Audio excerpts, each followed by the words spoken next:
Hello दोस्तों, आज हम करेंगे मैथ के महत्वपूर्ण प्रश्नों को हल।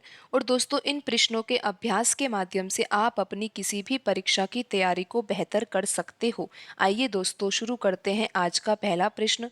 दोस्तों, यहाँ पर प्रश्न में दिया हुआ है कि राम को किसी परीक्षा में 20% अंक मिले और वह 24 अंकों से अनुत्तीर्ण हो गया, तथा मोहन को 45% अंक मिले और वह 26 अंक से उत्तीर्ण हो गया। परीक्षा में उत्तीर्ण होने के लिए कितने प्रतिशत अंक आवश्यक है? तो दोस्तों, राम को 20% नंबर मिले हैं, लेकिन राम को 20% नंबर मिलने के बाद भी राम तो फेल हो गया। और कितने नंबर से फेल हुआ है? 24 नंबर से। लेकिन दोस्तों, अगर राम को 24 नंबर मिल जाते तो राम पास हो जाता। तो दोस्तों, 20% में अगर हम 24 नंबर जोड़ दिए जाए तो यहाँ पर ये पता लग जाएगा कि पासिंग मार्क्स कितने होंगे।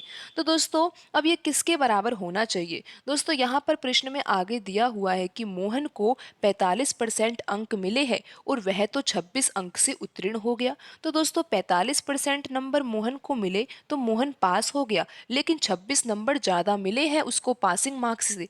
तो दोस्तों, अगर मोहन को 26 नंबर कम भी मिले होते तो भी तो मोहन पास ही हो जाता। तो दोस्तों, इस तरह से हमने यहाँ पर दो कंडीशन लिख दी है कि 20% प्लस 24 किसके बराबर होगा? 45% माइनस 26। तो दोस्तों, ये दोनों ही कंडीशन पासिंग मार्क्स को बता रही है कि अगर 20% नंबर मिल जाते हैं और 24 नंबर और आ जाते हैं तो राम पास हो जाएगा। और अगर 45% नंबर मिले हैं और अगर 26 नंबर कम भी मिले होते तो भी मोहन पास हो जाता। तो दोस्तों, यहाँ से अब हम 1% की वैल्यू कैसे निकाल सकते हैं? दोस्तों, यहाँ पर 24 लिखा ही हुआ है और दूसरे पक्ष में जो 26 लिखा हुआ है उसको आप 24 के पास लेके आ सकते हो। और दोस्तों, यहाँ पर लिखा हुआ है दूसरे पक्ष में 45% और जो यहाँ पर 20% लिखा हुआ है इसको हम दूसरे पक्ष में ले जाएंगे और दोस्तों ये माइनस में चला जाएगा। दोस्तों, 24 और 26 को जब जोड़ेंगे तो यहाँ पर 50 आएगा और 45% में से 20% घटाते हैं तो यहाँ पर दोस्तों 25% आएगा। तो दोस्तों, 50 किसके बराबर हो गया? 25% के। दोस्तों, 25% बराबर किसके है? 50 के। 50 क्या है दोस्तों? 50 है अंक। तो दोस्तों, आप यहाँ से 1% का मान निकाल सकते हो। 1% का मान निकालने के लिए 50 में आपको 25 का भाग देना होगा और यहाँ से आंसर आ जाएगा दोस्तों 2। तो दोस्तों, 1% किसके बराबर है? 2 अंक के बराबर है। और दोस्तों, आप यहाँ से 100% की वैल्यू भी निकाल सकते हो। 100% का अर्थ दोस्तों यहाँ पर ये है कि जो परीक्षा है वो कुल कितने नंबर की है। तो दोस्तों, यहाँ पर 100% का मान निकालने के लिए हमें 100 में किसका गुणा करना होगा? 1% का। और 1% किसके बराबर है? 2 के है। तो दोस्तों, 100% किसके बराबर आ गया? 200 के। तो दोस्तों, यहाँ पर क्या प्रदर्शित कर रहा है ये? दोस्तों, ये 200 यहाँ पर ये प्रदर्शित कर रहा है कि जो परीक्षा थी वो कुल कितने नंबर की थी। तो परीक्षा कुल कितने नंबर की थी? 200 नंबर की थी। तो अब हम ये देखते हैं दोस्तों कि राम को कितने नंबर मिले हैं और पासिंग मार्क्स कितने आवश्यक थे।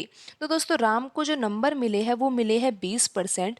और 20% तो नंबर मिले ही है, जभी तो राम फेल हुआ है। अगर 24 नंबर और मिल जाते तो राम पास ही हो जाता।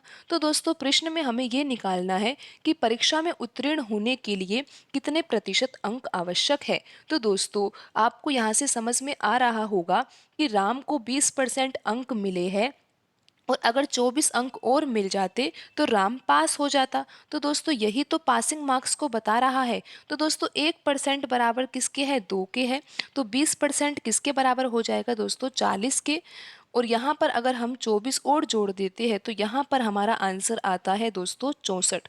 तो दोस्तों, अगर राम को 64 नंबर मिल जाते तो राम पास हो जाता। तो पासिंग के लिए कितने नंबर आवश्यक है दोस्तों? 64 नंबर। लेकिन राम को मिले हैं 20% यानी कि 40 नंबर मिले हैं।